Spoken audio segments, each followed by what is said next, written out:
మంచిది. ప్రభునందు ప్రియమైన దేవుని సంగమా, ప్రియ దేవుని బిడ్డలారా, చదవబడిన లేఖన భాగం యెహోషువ గ్రంథము 7వ అధ్యాయము 19 నుండి 26 వరకు మనం చదువుకున్నాం. అక్కడ చదవబడిన లేఖనంలో నుండి మనం గ్రహించిన విషయం ఏంటంటే, దేవుడు చేయవద్దు అని చెప్పిన ఒక పనిని ఒక వ్యక్తి చేయడం ద్వారా ఆ వ్యక్తిని బట్టి ఆ సమూహం అంతటికీ కూడా జరిగినటువంటి నష్టాన్ని అక్కడ మనం చూస్తున్నాం. ఆకాను అనేటటువంటి వ్యక్తి చేసినటువంటి కార్యాన్ని బట్టి ఒక సమూహం లేదా ఒక సంఘం, ఒక కుటుంబంలో ఉన్నటువంటి ఒకే ఒక వ్యక్తి చేసిన కార్యాన్ని బట్టి, చెడ్డ కార్యాన్ని బట్టి కొన్ని సందర్భాల్లో ఆ కుటుంబం అంతా కూడా ఆ పర్యవసనాన్ని ఎదుర్కోవాల్సిన పరిస్థితి ఏర్పడుతుంది. ఒక సంఘంలో ఒక వ్యక్తి చేసినటువంటి చెడ్డ కార్యాన్ని బట్టి ఆ సంఘం అంతా కూడా దాని యొక్క ప్రభావానికి లోనయ్యేటటువంటి పరిస్థితులు ఏర్పడుతుంది. ఒక సమాజంలో ఒక చేసిన పని ఎన్నో కుటుంబాలను ఇబ్బందులకు గురి చేసేటటువంటి పరిస్థితి. ఇక్కడ మనం చదువుకున్నటువంటి లేఖన భాగంలో 20వ వచనంలో ఆకాను యెహోషువతో, ఇశ్రాయేలీయుల దేవుడైన యెహోవాకు విరోధముగా నేను పాపము చేసినది నిజము. ఏంటి ఆ పాపం? ఆకాను చేసిన పాపం ఏంటి? దేవుడు మీరు వెళ్తున్నటువంటి యెరికోలో నుండి ఏది కూడా మీరు తీసుకురావద్దు. యెరికో శపితమైనటువంటి పట్టణం, శపించబడిన దానిలో నుండి ఏ వస్తువు కూడా మీరు తీసుకోకూడదు. మీ వెంట ఉంచుకోకూడదు, దాచుకోకూడదు. అన్నిటినీ కూడా మీరు సర్వనాశనం చేయాలి, అక్కడే విడిచిపెట్టాలి. కానీ మీరు ఏ ఒక్క వస్తువు కూడా మీ చేతితో మీరు తీసుకురావడానికి వీలు లేదు అని దేవుడు చెప్పినటువంటి మాటను ఇశ్రాయేలు ప్రజలందరూ కూడా పాటించారు. కానీ ఒకే ఒక వ్యక్తి, చూడండి మొదటి వచనం, 7వ అధ్యాయం మొదటి వచనం, శపితమైన దాని విషయంలో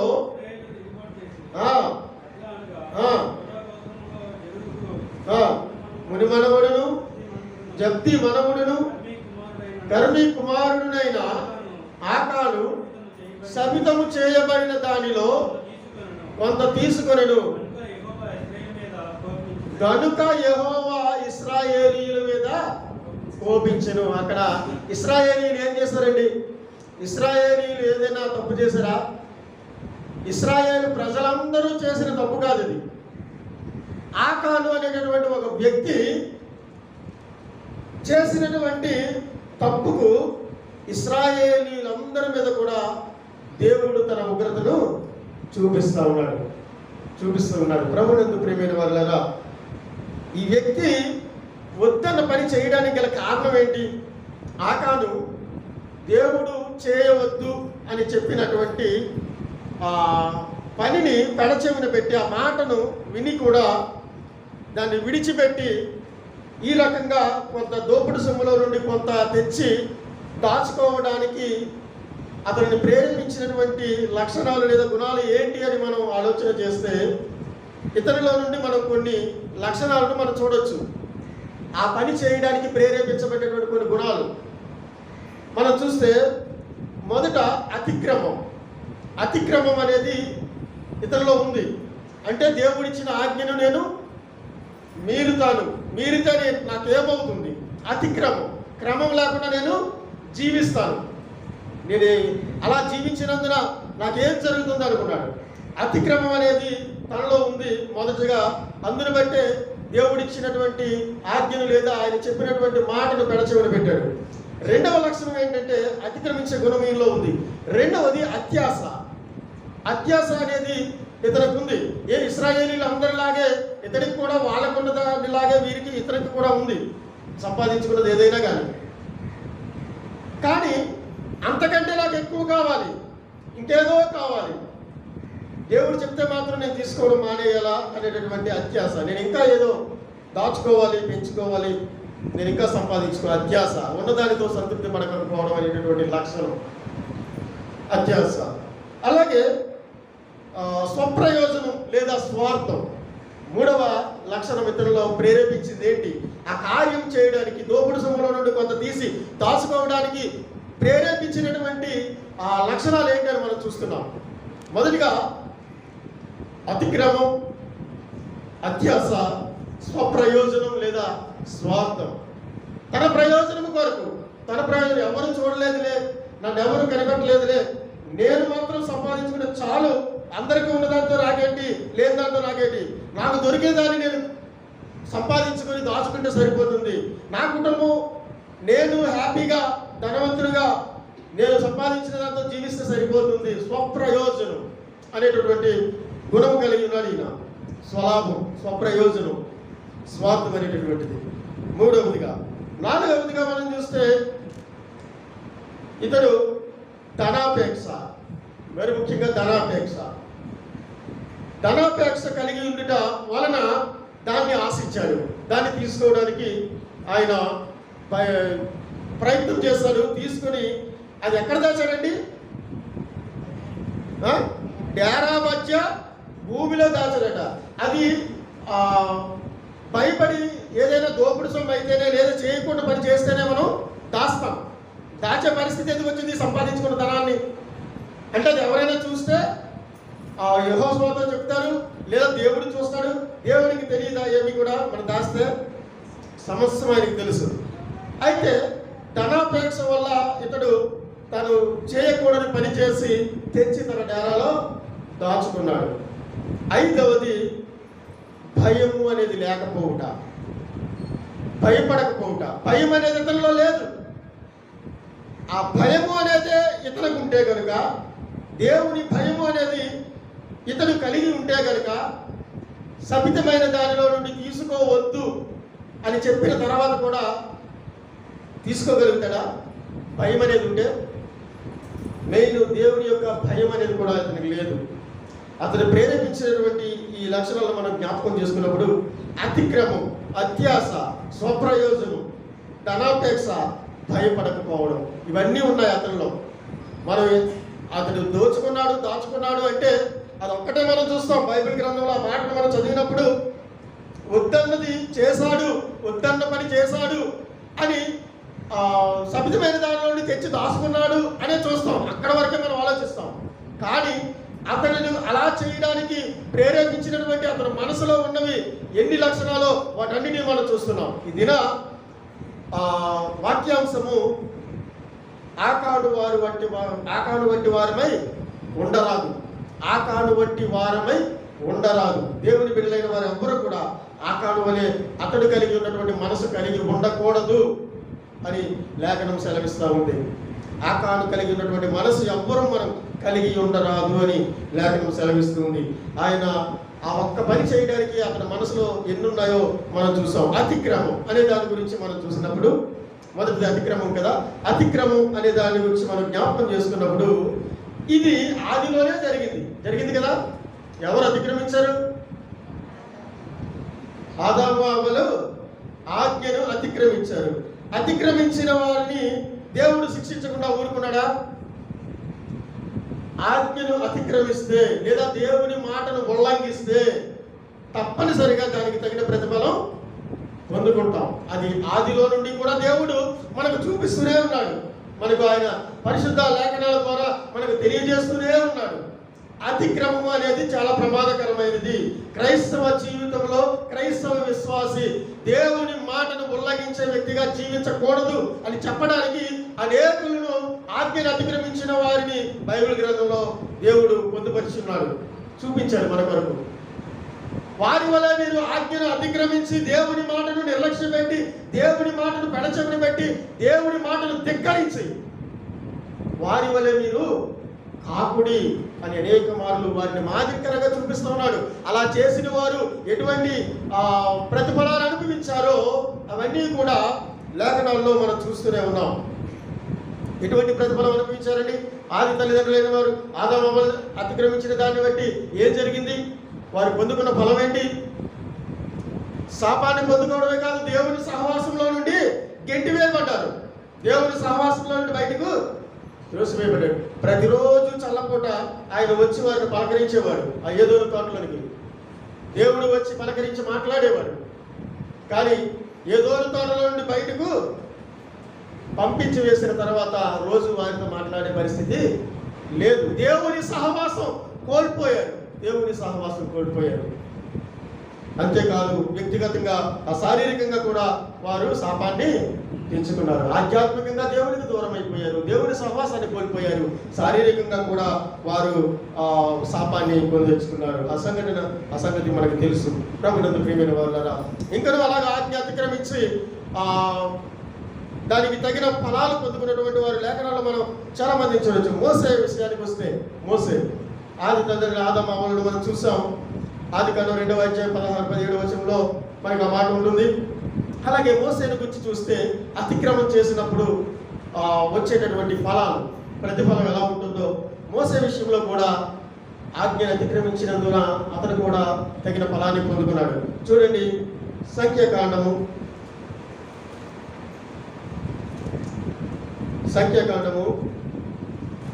20వ అధ్యాయము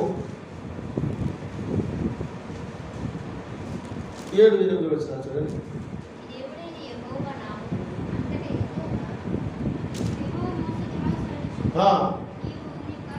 తీసుకొని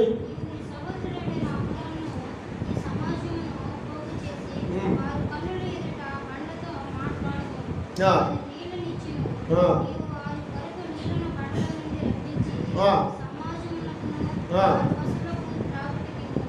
చాలు. ఏం చెప్పారండి దేవుడు మోసేతో? అంతట యెహోవా మోసేకు ఇలాగ సెలవిచ్చెను, నీవు కర్రను తీసుకొని నీవును నీ సహోదరుడైన అహరోనును ఈ సమూహమును పోగు చేసి వారి కన్నుల ఎదుట ఆ బండతో మాటలాడుము, అది నీళ్ళనిచ్చును. ఏం చెప్పాడు దేవుడు?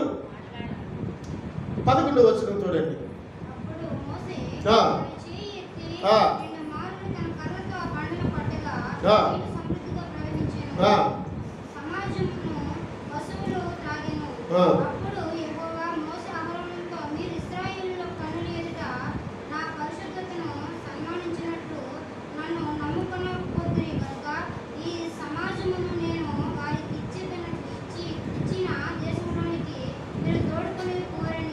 చాలండి.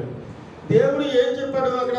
8వ వచనంలో చూసాం, 7వ వచనంలో 7-8 వచనాల్లో ఎదుట ఆ బండతో మాటలాడుము, అది నీళ్ళనిచ్చును. 11వ వచనంలో ఆయన ఏం చేశాడు? కర్రతో కొట్టమన్నాడా దేవుడు? ఆ బండతో మాట్లాడుము, అది నీళ్ళనిచ్చును. మాట్లాడమని చెప్పాడు నీకు. నువ్వేమో వెళ్ళి కర్రతో కొట్టావు. అది మన 10వ వచనంలో చూస్తే అక్కడ 9-10 వచనంలో కూడా యెహోవా అతనికి ఆజ్ఞాపించిన మోసే ఆయన సన్నిధి నుండి ఆ కర్రను తీసుకుని పోయాను. తరువాత మోసే అహరోనులు ఆ బండ ఎదుట సమాజంను పోగు చేసినప్పుడు అతడు వారితో, ద్రోహులారా వినుడి, మేము ఈ బండలో నుండి మీ కొరకు నీళ్లు రప్పింపవలెనా అనెను. అప్పుడు మోసే తన చెయ్యి ఎత్తి 2 మారులు తన కర్రతో ఆ బండను కొట్టగా నీళ్ళు సమృద్ధిగా. అంటే చాలా సీరియస్ ఉన్నాడు అక్కడ. ఇశ్రాయేలీయుల మీద సీరియస్ పడిపోయి, ద్రోహులారా మీకు నీళ్ళు కావాలా? ఇదిగో ఇప్పుడే ఇస్తాం, ఈ బండ నుండి నీళ్ళు ఇస్తాం చూడండి అని ఆయన చెప్పిన పని చేయకుండా ఆ కోపంలో ఆయన చేసిన పని ఏంటంటే బండను 2 సార్లు కొట్టారు. అయినా సరే దేవుడు నీళ్ళు ఇవ్వక మానలేదు. కానీ ఆ చేసిన పనిని బట్టి వారికి ప్రతిఫలం ఏమిచ్చారో తెలుసా? అక్కడ మనం చూసాం 12వ వచనం చివరి మాటలో, మీరు ఇశ్రాయేలీయుల కనుల ఎదుట నా పరిశుద్ధతను సన్మానించినట్లు నన్ను నమ్ముకొనకపోతిరి గనుక ఈ సమాజమును నేను వారికి ఇచ్చిన దేశంలోనికి మీరు తోడుకొని ఓరని చెప్పాను. అంటే ఐగుప్తులో నుండి వారిని ఇశ్రాయేలీయులందరినీ తీసుకుని వచ్చింది ఎవరు? మోసే. ఎక్కడికి తీసుకుని వెళ్తున్నాడు? కనాను దేశానికి, పాలతేళ్లు ప్రవహించే దేశానికి. కానీ దేవుడు ఇక్కడ అంటున్నాడు, మీరు తీసుకొని పోలేరు. మీరు మధ్యలోనే రాలిపోతారు. మీరు చివరి వరకు వాళ్ళని చేర్చాల్సిన గమ్యస్థానానికి చేర్చేటటువంటి అర్హత నీవు కోల్పోయావు. వారిని నడిపించేటటువంటి నాయకత్వం నీవు సరిగా నిర్వర్తించలేదు కనుక నీ నాయకత్వంలో నుండి వారు చేరవలసిన గమ్యస్థానానికి నీ నాయకత్వంలో వారు చేరరు. చూసాడు మోసే కనాను దేశంలో అడుగు పెట్టాడండి? పెట్టాడా? పెట్టలేదు. నడిపించాడు కానీ కొంత మట్టుకు నడిపించాడు కానీ కోల్పోయాడు. దేవుడేమో వెళ్ళి నువ్వు బండతో మాట్లాడు అని చెబితే ఈయన వెళ్ళి బండను 2 మార్లు కొట్టుటను బట్టి ఆయన ఏం చేశారంటే, నువ్వు వారిని చివరి వరకు నడిపించేటటువంటి అవకాశం నీకు నేను ఇవ్వట్లేదు, నువ్వు మధ్యలోనే రాలిపోతావు, మధ్యలోనే పోతావు, నీకు ఆ అవకాశం లేకుండా నేను చేస్తున్నాను దేవుడు అక్కడే చెప్పేశాడు. ప్రభువు 15వ అధ్యాయంలో చూడండి, 15వ అధ్యాయంలో మరొక మాట మనం చూస్తే అక్కడ ఒక సంఘటన, సంఖ్యాకాండం 15వ అధ్యాయము 32 నుంచి కొన్ని మాటలు. ఇశ్రాయేలీయులు అరణ్యంలో ఉన్నప్పుడు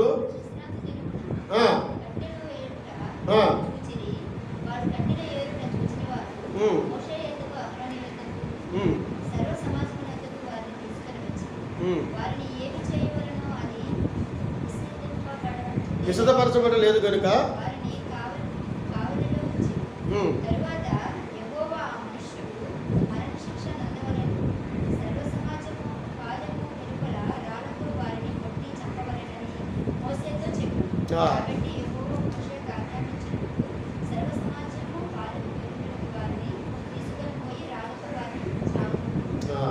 గతంలో కూడా ఒకసారి మనం జ్ఞాపకం చేసుకున్నాం ఈ సంఘటన.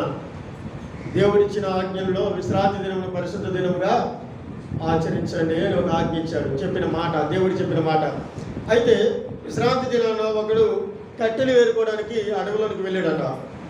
కట్టెలు ఏరుకోవడానికి ఆయనతో సహవాసం చేయాల్సినటువంటి ఆ దినాన్ని కట్టెలు ఏరుకోవడానికి అరణ్యంలోనికి వెళ్ళారట.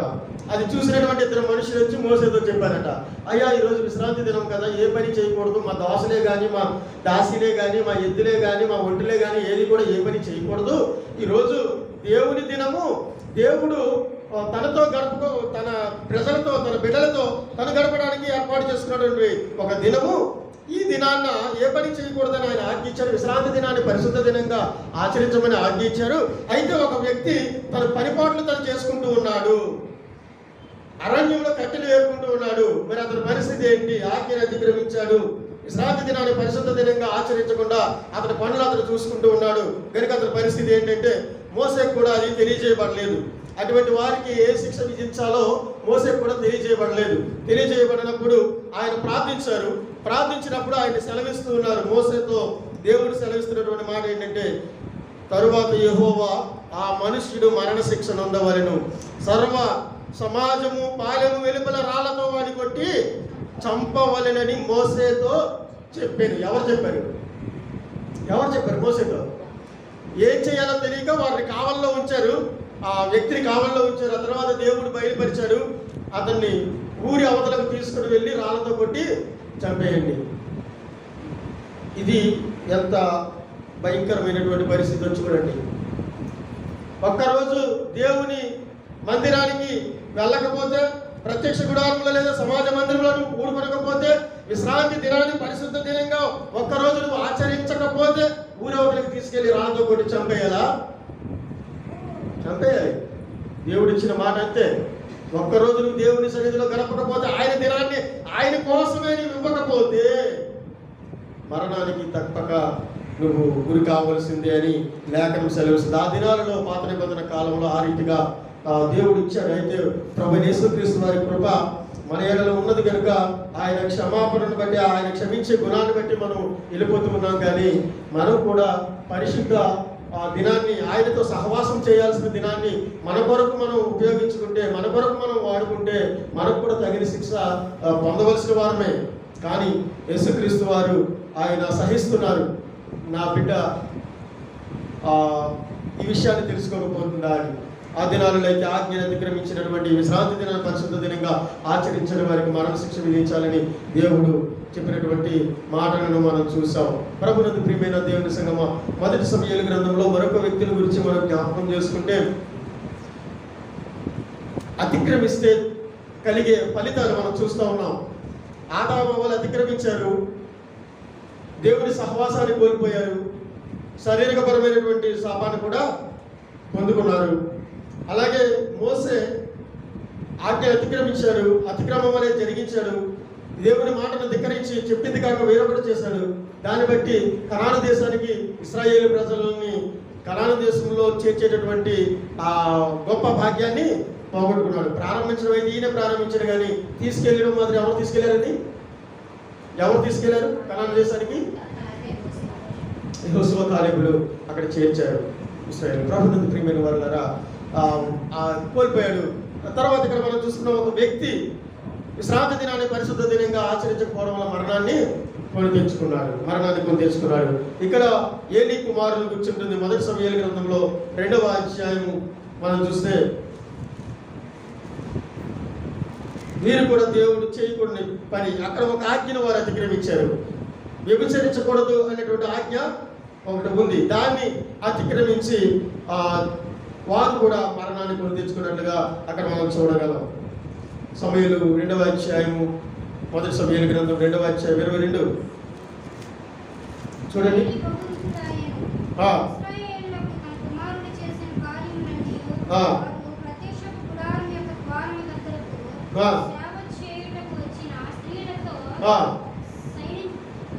సైనించుడేను మాట చెవిని పడగా వారిని పిలిచి ఇట్లనెను,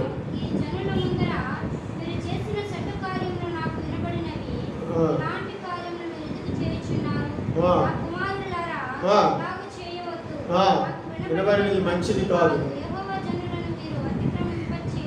చాలండి. వీరు అతిక్రమించడమే కాదు, దేవుని ప్రజలను కూడా అతిక్రమించేలా చేస్తూ ఉన్నారు. దేవుని ఆజ్ఞను అతిక్రమించేలా చేస్తూ ఉన్నారు. వీరు దేవుని ఆజ్ఞను అతిక్రమించడం మాత్రమే కాదు, వీరితో పాటు దేవుని ప్రజలను కూడా అతిక్రమించేలా చేస్తూ ఉన్నారు. కనుక వీరు చేస్తున్నటువంటి పని చెడ్డది అని తన తండ్రి అయిన ఏలీ చెప్తా ఉన్నాడు. అతిక్రమం అనేది చాలా ప్రమాదకరమైనది. ఇది మనలో ఉండకూడనటువంటి లక్షణం, ఉండకూడనటువంటి గుణం. అతిక్రమం, దేవుని మాటను ధిక్కరించడం అనేది మనం చేయకూడని పని అని లేఖనం సెలవుస్తుంది. చివరికి ఏలీ కుమారులు యుద్ధంలో చనిపోయిన పరిస్థితి ఏర్పడుతుంది. యుద్ధంలో దేవుడు రక్షింపక, యుద్ధంలో శత్రువుల చేతికి అప్పగించి మరణింపచేసినటువంటి పరిస్థితి మనం చూడగలం. మొదటి సమూయేలు గ్రంథం 4వ అధ్యాయము 10-11 వచనాల్లో ఆ విషయాన్ని 4, 10, 11లో మనం చూస్తాం. ఫిలిష్తీయులు యుద్ధం చేయగా ఇశ్రాయేలీయులు ఓడిపోయి అందరూ తమ డేరాలకు పరిగెత్తి వచ్చినప్పుడు అత్యధికమైన వధ జరిగెను. ఇశ్రాయేలీయులలో 30,000 కాల్బలము కూలెను మరియు దేవుని మందసం పట్టబడెను. అది కాక ఒబ్ని, ఫీనెహాస్ లను ఏలీ యొక్క 2 కుమారులు హతులైరి. యుద్ధంలో ఫిలిష్తీయుల చేతికి వారిని అప్పగించారు దేవుడు. ప్రభునందు ప్రియమైన, అతిక్రమం చేసిన వాడు వర్ధిల్లడు, అవి ఒప్పుకొని విడిచిపెట్టేవాడు కనికరం పొందుతాడని లేఖనం సెలవుస్తుంది. అతిక్రమం అనేది మనం చేయడానికే ఆలోచన రాకూడదు. క్రమము కానిది మనం చేయకూడదు. క్రమము కానిది ఏది కూడా మనలో ఉండకూడదని ఈ వ్యక్తుల ద్వారా దేవుడు మనకు బయలుపరుస్తూ ఉన్నాడు. ఈ వ్యక్తులను చూపించడం ద్వారా మాదిరికరంగా వారిని చూపిస్తూ ఉన్నాడు. ఉదాహరణగా వారు అతిక్రమించిన వారందరూ ఏమైపోయారో మీరు కూడా అతిక్రమిస్తున్నటువంటి పరిస్థితి ఎదుర్కొంటారని చూపిస్తూ ఉన్నాడు. ఆ అతిక్రమం అనేది ఉండబట్టికే నేను సంపాదించుకోవాలని, తెచ్చి దాచుకోవాలి అని ఆకారం అనుకున్నాడు. రెండవది అత్యాస. మొదటిది అతిక్రమం, రెండవది అత్యాస. ఆది కాండంలోనే చూసాం ఈ మాట. ఆదిలోనే జరిగింది అత్యాస కూడా. ఆదిలోనే వారికి ఇచ్చినటువంటిది కాక మీరు చావరు, దేవతల వలె ఉందురు అని చెప్పింది. అంటే మనుషులా ఉండడానికి ఇష్టపడలేదు అమ్మమ్మ. దేవతలు అయిపోదాం అనుకుంది. దేవత వలె ఉందిరు అనేసరికి అమ్మగారు పొంగిపోయారేమో మరి అమ్మమ్మ గారు. నేను మనిషిని కదా, మనిషిలా ఉండాలని అనుకోలేదు. అత్యాసకు పోయింది. మనిషిలాగా ఉండాలి. దేవతలాగా అయిపోవడానికి ప్రయత్నం చేస్తే తప్పక శాపానికి గురవుతాం. అత్యాస వద్దు. ఆదిలో ఆ తల్లిగారు అత్యాసకు పోయి మానవ జాతినంతటిని పాపకోపంలోనికి నడిపించారు. మరణంలోనికి, వారి వల్ల మరణము లోకంలోనికి ప్రవేశించిందన్న విషయం మనకు తెలుసు. అత్యాసకు పోయింది, అందును బట్టే ఆమె పాపాన్ని లోకంలోనికి తెచ్చినట్లుగా మనం చూస్తూ ఉన్నాం. అలాగే ఆ తర్వాత కాలంలో ఆ భూమి మీద నరులందరూ చెడ్డవారైనప్పుడు వారందరినీ తుడిచేశారు దేవుడు. వారందరినీ కూడా తుడిచేశాడు. వారిని చేసినందుకు నొచ్చుకున్నట్లుగా ఆదికాండం 6వ అధ్యాయంలో మనం చూస్తాం. నొచ్చుకున్నాడా లేదా దేవుడు? అనవసరంగా నరుని సృష్టించాను రా బాబు అని బాధపడ్డా లేదా దేవుడు? ఎందుకు? నరులు చేసిన పనులు అటివిగా ఉన్నవి. ఆ దినాలలో అటివిగా ఉన్నవి చెడ్డ కార్యాలు. వారి మనసంతా చెడుతనంతో నిండిపోయింది. దేవునికి విరోధమైన కార్యాలు చేస్తూ వారు జీవిస్తూ ఉన్నారు. అప్పుడు నొచ్చుకున్నాడు దేవుడు. నొచ్చుకొని ఒకే ఒక వ్యక్తిని తన కుటుంబాన్ని రక్షించాడు. ఎవరు? నోవాహు కుటుంబాన్ని ఎన్నుకున్నాడు. ఆ కుటుంబం ద్వారా మరలా నరజాతిని అభివృద్ధి పరచాలని ఆయన ఇష్టపడ్డారు. అయితే ఆ కుటుంబం పెరిగి అభివృద్ధి చెందిన తర్వాత జరిగిన మరొక సంఘటన మనం చూస్తే 11వ అధ్యాయం ఆదికాండం, 11వ అధ్యాయం ఆదికాండం మొదటి వచనం.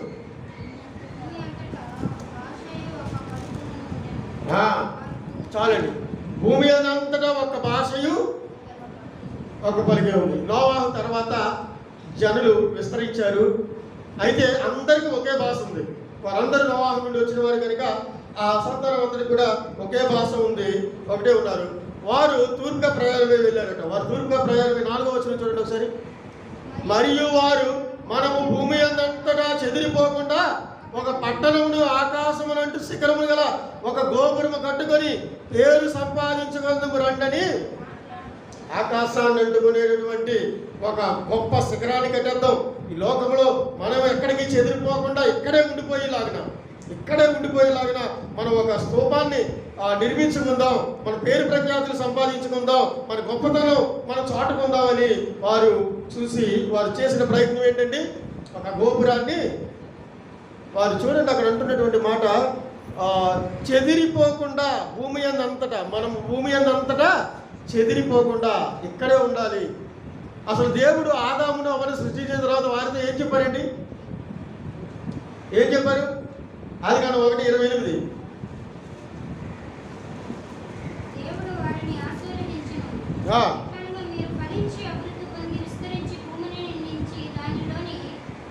దానిని లోపరుచుకొని సముద్రపు చేపలు ఆకాశ పక్షులు భూమి మీద ప్రాకు ప్రతి జీవిని ఏలుడని దేవుడు వారిని ఆశీర్వదించెను. ఎట్లనగా మీరు ఫలించి అభివృద్ధి పొంది విస్తరించడం అంటే స్ప్రెడ్ అయిపోవడం, విస్తరించాలి. అలాగా చెదిరిపోవడం, విస్తరించాలి. ఇంకా ఏం చేయాలి? భూమిని ఫలించి అభివృద్ధి పొంది విస్తరించి భూమిని నిండించి దానిని, అంటే భూమి ఎక్కడైతే ఉందో భూమి అంతటా జనులు ఉండాలి అని చెప్పాడు. భూమిని నిండించండి, ఫలించండి, అభివృద్ధి పొందండి, విస్తరించండి, భూమి అంతటిని నిండించండి. అంటే భూమి అంతటిని కాకుండా ఒకే దగ్గర ఉండిపోదామని వారు ప్రయత్నం చేస్తూ ఉన్నారు. ఎవరు? ఆ యొక్క నోవాహు తర్వాత వచ్చినటువంటి సంతతి వారందరూ కూడా గొప్ప పేరు అంతేకాదు వారికి కూడా చెప్పింది అదే. నోవాహు దినాల్లో వారికి చూడండి 9వ అధ్యాయం ఆదికాండం 1వ వచనం.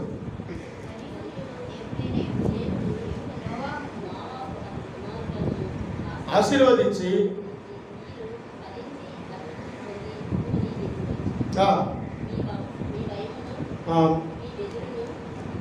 చాలు. మరియు దేవుడు నోవాహును అతని కుమారుని ఆశీర్వదించి మీరు ఫలించి అభివృద్ధి పొంది భూమిని నింపుడి. ఫలించి అభివృద్ధి పొంది భూమిని నింపలేదా చెప్పాడు నోవాహు తర్వాత కూడా. నోవాహు ముందు అదే చెప్పాడు దేవుడు, నోవాహు తర్వాత కూడా అదే చెప్తున్నాడు.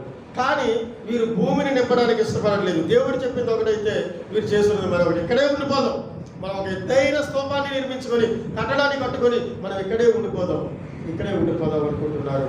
ప్రభునందు ప్రియమైన వాళ్ళారా, వారు అనుకున్నటువంటిది వారు చేయగలిగారా? వారు అనుకున్నటువంటి అత్యాశకు పోయారు.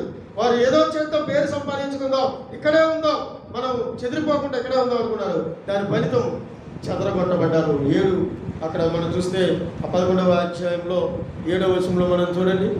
గనుక మనము దిగిపోయి వారిలో ఒకరిని తెలియకుండా అక్కడ వారి భాషను తారుమారు చేయడం అంటే నేను కొనను. అలాగే యెహోవా అక్కడ నుండి భూమి అంతటా వారిని, కనుక వారు ఆ పట్టణమును పట్టుట మానిరి. భూమి అంతా ఒకరి భాష ఒకరికి అర్థం కాకుండా చేస్తారు దేవుడు. ఒకరి మాట ఒకరికి అర్థం కాకుండా చేస్తారు. అప్పటి వరకు అందరిది ఒకే భాష, అందరూ ఒకే మాట మాట్లాడేవారు. కానీ ఆ తర్వాత తారుమారు చేసిన తర్వాత దేవుడు వారి భాషను తారుమారు చేసిన తర్వాత భూమి మీద అంతా కట్టలేకపోయాడు. ఒక తెలుగులో ఏదో అందుకోమని చెప్తే వాడు హిందీ భాష వచ్చినోడైతే హిందీ భాష తెలియక వాడు ఏం చెప్తున్నాడు అర్థం కాక అలా చూస్తూ ఉండిపోయాడు. ఒక తమిళం వాడు ఏదో అడుగుతున్నాడు అనుకోండి, ఆ తమిళ భాష మాట్లాడి అడిగేది ఈ తెలుగులో అడుగుతుంటే అర్థం కావట్లేదు. భాష తారుమారు అయిపోయాయి. ఇంకా పని ఎలా జరుగుతుంది? ఒకే భాష కలిగిన వారు అయితే నాకు అది కావాలి అంటే అదే ఇవ్వగలుగుతాడు. హిందీ రాని వాడికి హిందీలో నాకు ఏదైనా కావాలి అని అడిగితే వాడు డోర్ ఎలబెట్టికి చూస్తాడు కానీ ఏదైనా తెచ్చేస్తాడా? నాకు ఆ వస్తువు కావాలని హిందీ రానివాడితో హిందీలో నాకు ఆ వస్తువు తీసుకొని రా అని చెప్పాడు అనుకోండి, ఆ తెలుగు వాడికి హిందీ రాదు, వాడు తీసుకొని రాగలడా వస్తువు? వాడికి ఆ భాష తెలియదు. ఆయన ఏం చెప్తున్నాడు ఆయనకు అర్థం కాదు కనుక అది తీసుకొని వచ్చి ఇచ్చే పరిస్థితి ఉండదు. అక్కడ భాషలు తారుమారైపోయి ఆ కట్టడం అలా నిలిచిపోయింది. భాషలు తారుమారైపోయింది. తారుమారు చేశారు దేవుడు. ప్రభునందు ప్రియమైన వాళ్ళరా, అత్యాశకు పోకూడదు. దేవుని కంటే ఎక్కువగా ఎంచుకుందాం అనుకున్నాడు సాతాను గారు. అనుకున్నాడా? దేవుని కంటే దేవుడితో సమానంగా చేసుకుందాం అనుకున్నాడు. కానీ అక్కడ నుండి త్రోయవేయబడ్డాడు తన సమూహంతో సహా. అత్యాశకు పోకూడదు. మనకు దేవుడు ఇచ్చిన దానితో మనం సంతృప్తిపడే వారుగా ఉండాలి. ఇచ్చిన జ్ఞానాన్ని సద్వినియోగం చేసుకుంటూ మనం ముందు కొనసాగిపోవాలి తప్ప అత్యాశకు పోకూడదని ఇక్కడ మనం చూస్తూ ఉన్నాం. దేవుడు చెప్పిన పని మనం తప్పక చేయవలసిన వారు ఉన్నాం. అత్యాశ అనేది మనలో ఉండకూడదు. మొదటి అతిక్రమం అనేది, మాటను అతిక్రమించడం అనేటువంటి మనకు ఉండకూడదు. రెండవదిగా అత్యాశ అనేది క్రీస్తుని ఎరిగినటువంటి బిడ్డలకు అత్యాశ కలిగి జీవించకూడదు అనేటటువంటి విషయాలను మనం చూస్తూ ఉన్నాం. ఇంకా మనం చూస్తే మొదటి సమూయేలు గ్రంథము 15వ అధ్యాయము 15 చూడండి, 3వ వచనం.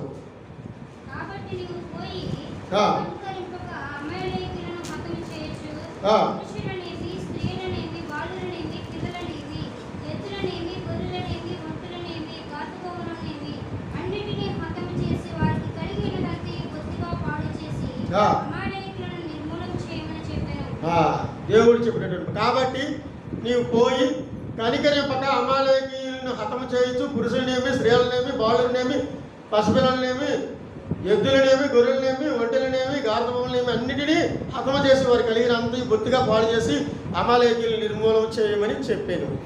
సౌలు రాజుతో చెప్పినటువంటి మాట హతం చేయమని చెప్పాడు. ఏది ఉంచొద్దు, అంతా కూడా సర్వనాశనం చేశాయి. అమాలేకీయులకు ఉన్న దాన్ని అంతా సర్వనాశనం చేసాయి. 8-9 వచనాల్లో ఏం చేశాడు చూడండి. సౌలు రాజు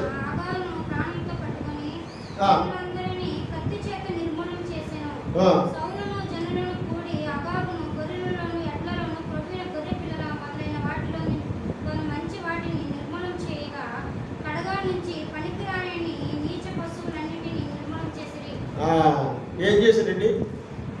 సౌలు రాజుకు దేవుడు చెప్పింది ఏంటి, ఈయన చేసింది ఏంటి?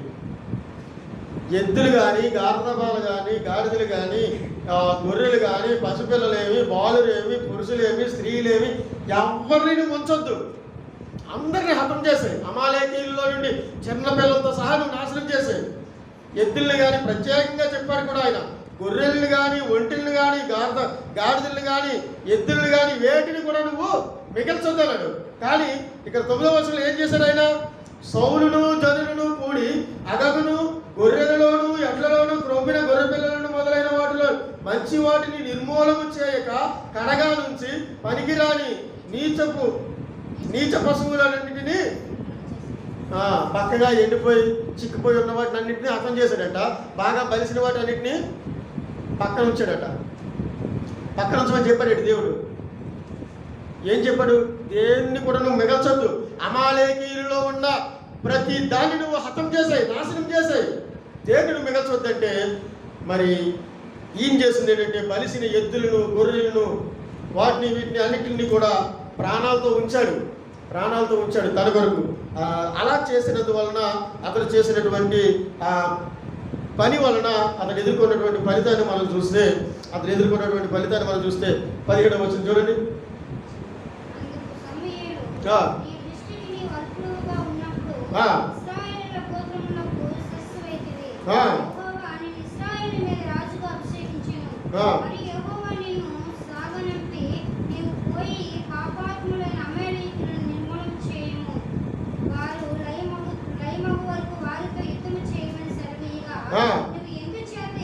మాట వెనక దోపుడు మీద ఎగబడి ఆయన దృష్టికి కీడు చేసేటువంటి ఎందుచేత నువ్వు యెహోవా మాట వినలేదు?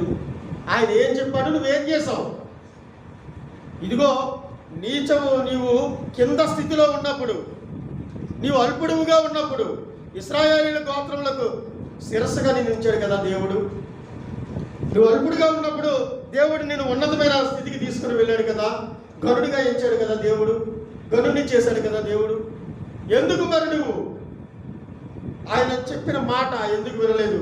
అక్కడ 11వ వచనంలో సౌలు నన్ను అనుసరింపక వెనుక తీసి నా ఆజ్ఞలు గైకొనకపోయిన కనుక అతనిని రాజుగా నిర్ణయించినందుకు నేను పశ్చాత్తాపడుచున్నాను. నేను చెప్పిన మాట వినలేదు కనుక అనవసరంగా రాజుని చేశానని బాధపడుతున్నాడట దేవుడు. నేను చెప్పిన మాట విన్నాను ఎందుకు రాజుని చేశానా అని బాధపడుతున్నాడట దేవుడు. అందుకే అతని చేతిలో నుండి ఆ యొక్క రాజరికాన్ని తీసివేసి మరొకరి చేతిలోనికి అప్పగిస్తూ ఉన్నాడు. అక్కడ చివరి 22వ వచనంలో ఒక మాట ఉంటుంది. అందుకు సమూయేలు తాను సెలవిచ్చిన ఆజ్ఞను ఒకడు గైకొనటం వలన యెహోవా సంతోషించినట్లు ఒకడు దహన బలులను అర్పించడం వలన ఆయన సంతోషించిన ఆలోచించుము. బలులు అర్పించడం కంటే ఆజ్ఞను గైకొనుటయు పొట్టేళ్ల క్రొవ్వు అర్పించడం కంటే మాట వినుటయు శ్రేష్టం. మాట వినడమే శ్రేష్టం. నువ్వు గొర్రెలు, పొట్టేళ్ళు, ఎద్దులు, కొవ్వుని వాటిని నువ్వు దహన బలిగా అర్పించిన వాటన్నిటికంటే కూడా ఆయన సంతోషించేది ఎప్పుడు అంటే కేవలం ఆయన మాట వినినప్పుడు. కనుక ఆయన మాట విననందున ఆయన రాజుగా ఉండకుండా ఆ 16వ అధ్యాయంలో మనం చూస్తాం 14వ వచనంలో యెహోవా ఆత్మ సౌలును విడిచిపోయి యెహోవా యొద్ద నుండి దురాత్మ ఒకటి వచ్చి అతన్ని విరమించింది. దేవుని ఆత్మ విడిచిపోయింది సౌలు చేసిన పని వల్ల. అతనికి తోడుగా ఉన్నటువంటి దేవుని ఆత్మ అతన్ని విడిచిపోయింది. అత్యాశకు పోయాడు. బలిసినవి బలంగా ఉన్నవాటన్నిటిని దాచుకున్నాడు. దేవుడు చెప్పింది ఒకటైతే ఆయన చేసింది ఒకటైనందున అతిక్రమం చేసిన వారికి మరణం, అలాగే ఇదిగో అత్యాశకు పోయిన వారికి కూడా ఆయన తగిన ప్రతిఫలాలు ఇచ్చినట్లుగా మనం చూస్తాం. అత్యాశకు పోయిన వారిని మనం చూసినప్పుడు ఎవరెవరిని చూస్తామండి? అత్యాశకు పోయి దేవుని సహవాసాన్ని కోల్పోయింది అవ్వమ్మ గారిని చూసాం. అలాగే అత్యాశకు పోయినటువంటి వ్యక్తుల యొక్క ఫలితాలు మనం చూసినప్పుడు ఆ యొక్క నోవాహు సంతతి వారు అత్యాశకు పోయి భూమి అంతా చెదరగొట్టబడ్డారు. భాషలు తారుమారు చేయబడ్డాయి. అత్యాశకు పోయి వారు జీవించాలనుకుని దేవుడైతే భూమి అంతటా మీరు చెదిరిపోవాలి, భూమి అంతా నిండింప చేయాలి, విస్తరించాలి అంటే వారు అక్కడే ఉండిపోదాం అనుకున్నారు. దానికి తగిన ప్రతిఫలం వారు అనుభవించారు. దేవుడు ఏదైతే అనుకున్నాడో అదే చేశాడు. భూమి అంతటా చెదరగొట్టబడ్డారా లేదండి? చెదరగొట్టబడ్డారు. దేవుడు ఏదైతే అనుకున్నాడో అది చేశారు. ప్రభునందు ప్రియమైన వారులారా, అక్కడ ఉన్నటువంటి ఫలితాన్ని వారు చూశారు. అలాగే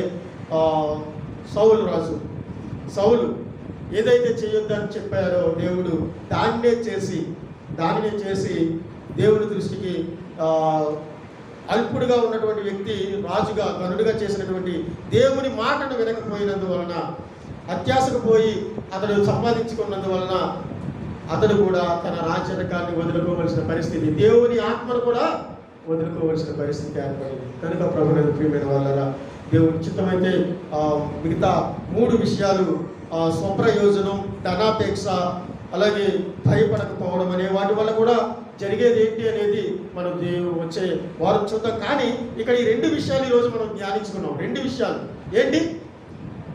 దేవుని బిడ్డలైన వారికి ఉండకూడని లక్షణం ఏంటి అంటే అతిక్రమం.